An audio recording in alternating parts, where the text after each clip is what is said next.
Stalking, searching, finding.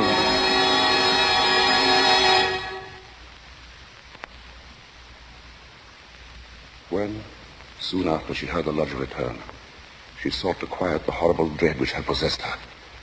She assured herself that Daisy's arrival that day was no cause for alarm. Now she reasoned, how could there be anything really evil about so religious a gentleman as Mr. Sleuth? But for her there was no more sleep, merely a tormented state of half-consciousness, a state which suddenly dropped from her shortly after daybreak.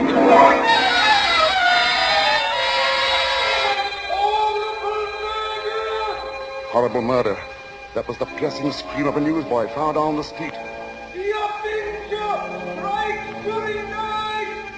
Ellen Bunting heard the boy cry out the Avenger's latest stroke, made during the night.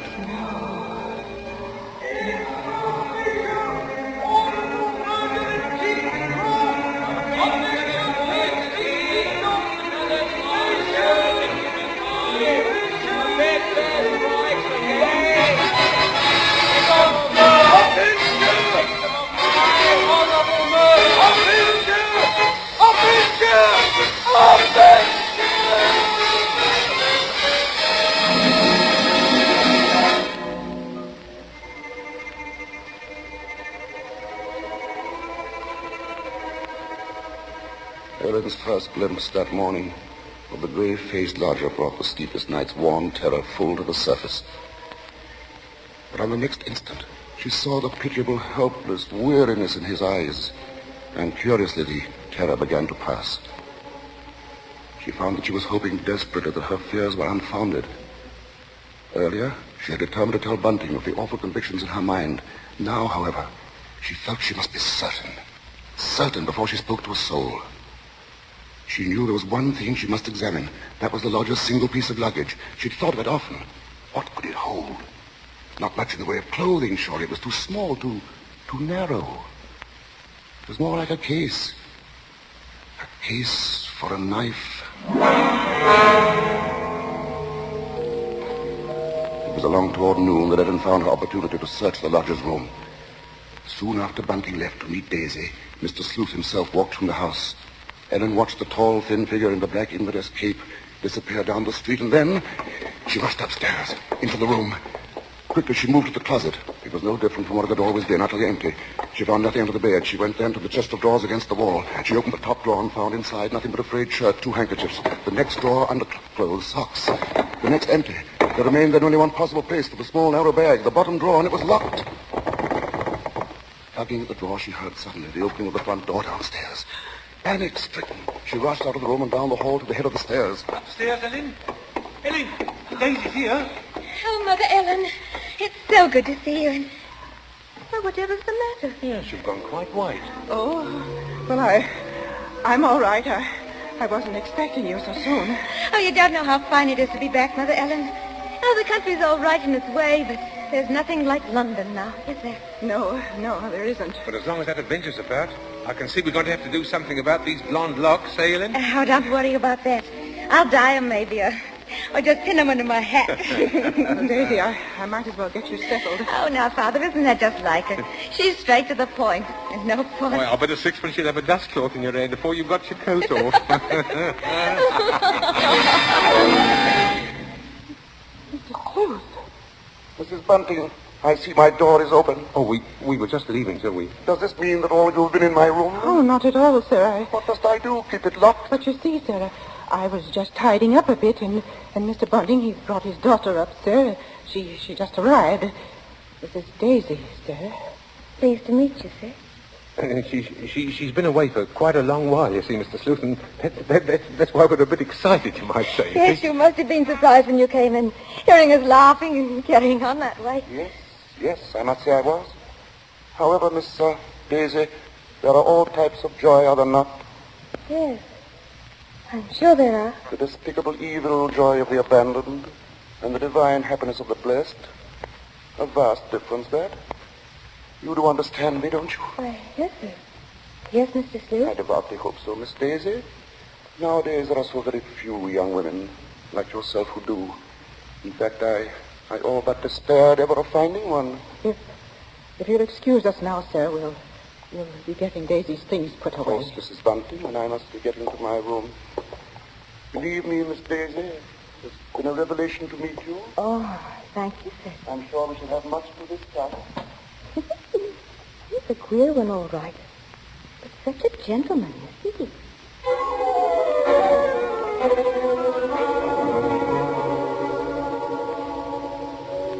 At that moment, Ellen had been determined to pour out her terrible knowledge, and then the moment passed by.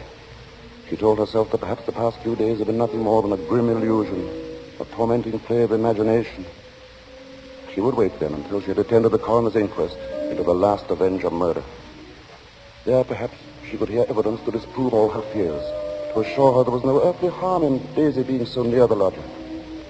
This was her gravest concern now, for on the next day, Mr. Sleuth made it a point to see the girl more than once.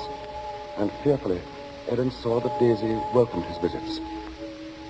As Ellen was preparing to step out to the inquest, she heard once more the voices of her stepdaughter and the lodger coming to her through the kitchen door. She hesitated before entering. Tense, strangely apprehensive. I do believe this is you. I've never known a gentleman with such funny ideas.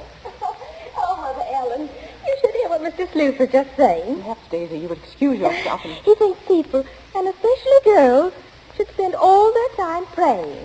I sought to explain, Mrs. Bunting, that all women are placed on this earth filled with evil. They therefore must struggle constantly to find the paths of righteousness. Why, Mr. Sleuth, you mean a girl's not to enjoy life at all? Not to have fun? Frivolity, my child, is the devil's breeding ground, and all his implements are there. Temptation, pleasure, wine. Oh, that's crazy. Oh, there's nothing I like better than a glass of wine, and I'm... You drink. She didn't know what she was saying, Mrs. Sleuth. Just a child, and Daisy, you'd better go now. But I didn't say nothing wrong. What's the harm in a glass of wine? She lieth in wait as for a prey, and increaseth the transgressors among men. Oh, I don't know what you mean. I never heard such nonsense. You call Holy Scripture nonsense? So what I prayed against is true. You are beyond salvation. That's not so. I'm a good girl, I am, and I won't have you saying that. Daisy, go into the front room. Quite all right, Mrs. Bunting. I must be going upstairs anyway. I'm used to being misunderstood, you know. People never realize that my efforts are simply for the greater good of humanity. Of course, sir. And that the power on high will direct my hand toward the expulsion of all evil. Daisy, listen to me. Yes? I've got to tell you about... About what, Mother Ellen? Nothing. I've got to go out for a while now. I'll be back.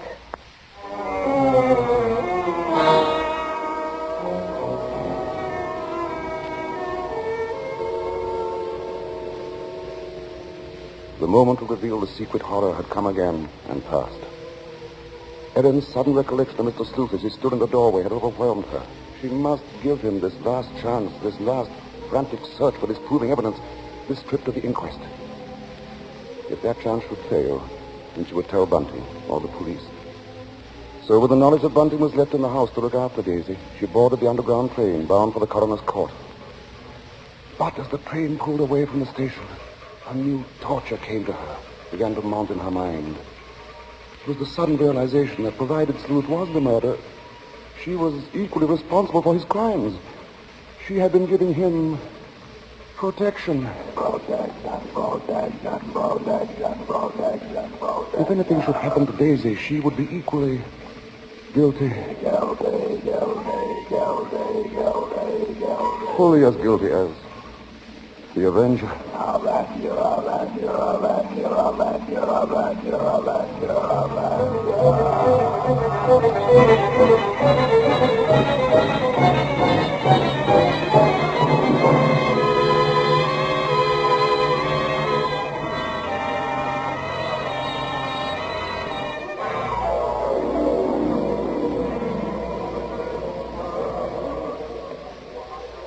Ellen, seated at the rear of the small but crowded inquest room, listened to each of the witnesses as they were called.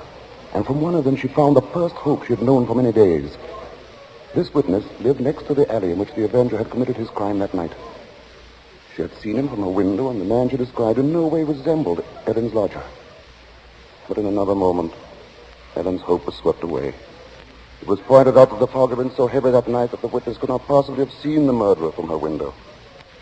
She left the stand, replaced by a Mr. Cannot. This elderly gentleman was certain that he had not only seen, but talked with the avenger. It was in Regent's Park, he testified, only a few moments before the murder, Mr. Coroner. When I saw him, he was quite a tall man, very gaunt-looking, and carrying a handbag. A handbag, you say? Yes, a small, narrow one. Just such a bag, I might add, as might contain a knife. As Ellen heard these words, the tension which had been mounting up within her became almost unbearable. Rigid with horror, she gripped the arms of her chair. She heard the coroner. I shall have to ask for more order in the court.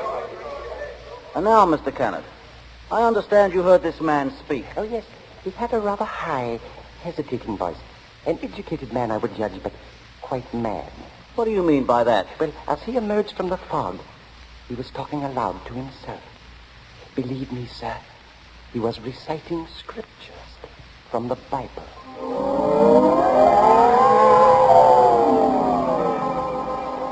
Scriptures from the Bible. Horrified, Ellen rose from her seat, only half hearing the confusion about her. Are you asking us to believe, I would say, Mr. Kennett, that the man we're looking for would be least of all a religious man? And that's where you're in error, Mr. Coroner. The religious note is the very key to the case. Very interesting. That'll be all, Mr. Kennett. Just a moment, sir. Don't you understand? The man you're after must be a religious maniac. That's the only explanation possible. You will please stand down. The court was dismissing the very truth. Ellen knew that now. She would no longer keep silent. Her hands shot forth and she screamed.